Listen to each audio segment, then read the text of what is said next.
आपने कहा कि महागठबंधन की सरकार बनी तो 2 करोड़ नौकरी मिलेगा, तो तेज प्रताप यादव ने कहा कि नाचने वाला नौकरी देगा। चलिए, बड़े भाई है भाई, वो उन्हीं लोगों से मिल के ना वो भी कुछ भी बोल रहे हैं, बट ठीक है, वो बड़े भाई, उनका जवाब देना मेरे लिए जरूरी नहीं है।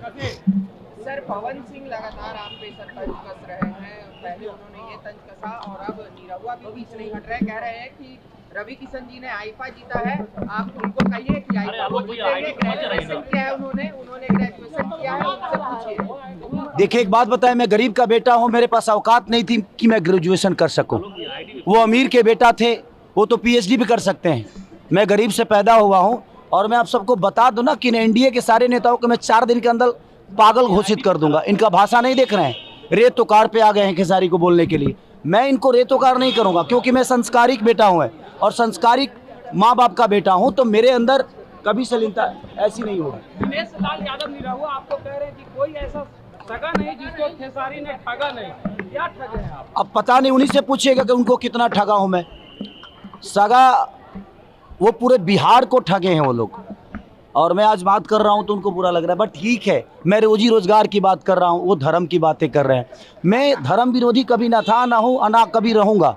मैं जय श्री राम अभी बोल रहा हूं, जय श्री राम, बट जय श्री राम में मेरा ये बेरोजगारी छुपा है। भाई, मैं पूरी दुनिया से बोलवा दूं जय श्री राम, लेकिन इनको धर्म के आड़ में वोट लेना है, उसकी चर्चा ये हमेशा से धर्म के नाम, मंदिर मस्जिद के नाम। मैं धर्म विरोधी कभी नहीं रहा। मैं राम पे गाना गाया हूँ, मैं राम का एक्ट किया हूँ, मैं राजा राम मूवी किया हूँ। मैं ये कह रहा हूँ, धर्म के नाम पे आप वोट मत मांगो। धर्म जरूरी है, लेकिन हमें कर्म करने के लिए शिक्षा भी ज़रूरी है, अस्पताल भी ज़रूरी है। ये कौन बनाएगा?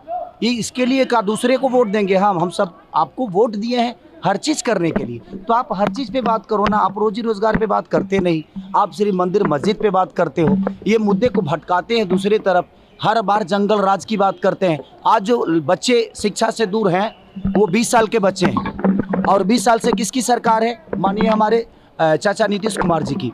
अब सोचिए, बेरोजगारी से कौन मर रहा है? आज जो 20 साल के बच्चे हैं वो मर रहे हैं। तो मैं वही तो सवाल कर रहा हूँ कि आप जंगल राज की बात, हमारे पापा जंगल राज के हो सकता है हिस्सा होंगे, भाई मैं नहीं था, तो मुझे प्रॉब्लम हो रही है, मेरे आने वाले भविष्य की प्रॉब्लम हो रही है, मैं उस पर चर्चा करता हूँ। तो ये अब मेरे को धर्म विरोधी बता देते हैं कि आप धर्म विरोधी हो।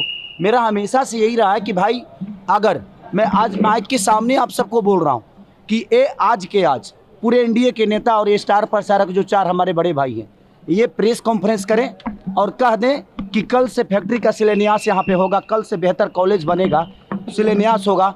मैं वादा करता हूँ, जीवन में कभी चुनाव नहीं लड़ूंगा, और ना ही शपथ ग्रहण कर पाऊंगा, और ना ही सर्टिफिकेट लेने में कहीं जाऊंगा।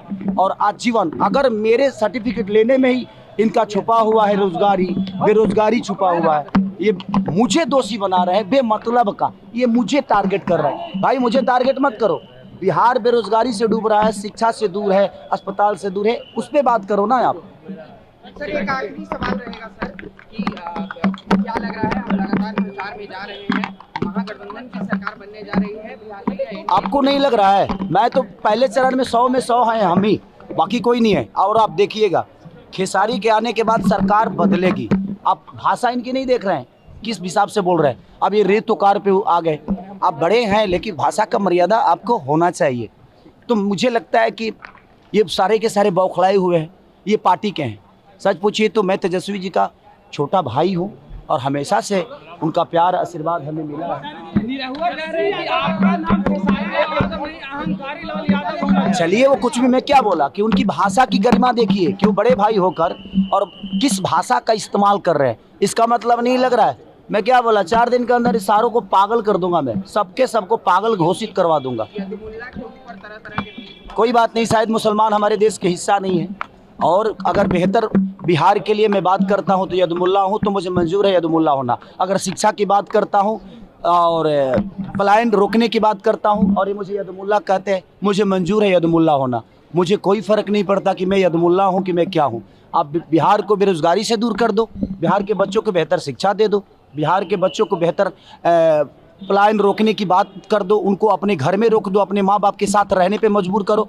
मैं उसके अगर उनको ये शब्द बोलने से और ये करने से यदमुल्ला कह रहे हैं तो आई एम यदमुल्ला, मुझे कोई फर्क नहीं पड़ता। आपने कहा कि हम गंदा गाना सीखे हैं इन्हीं चारों लोग से गाने के। बिल्कुल सीखा हूँ भाई, आगे यही थे ना। और जहाँ तक कह रहे हैं ना कि उन्होंने ये जीता है, उन्होंने वो जीता है, तो भाई मेरे से पहले तो रवि जी के बाद आप आए थे ना, तो आप क्या क्यों नहीं जीत लिए? तो आप नहीं जीते तो हम भी छोड़ दिए, हम बोले नहीं जीतता हूँ, रहने दो, इसलिए मैं भी नहीं जीता। सर वोट चोरी के ऊपर लगातार सवाल उठ रहा है। वो तो आज से थोड़ी हो रहा है।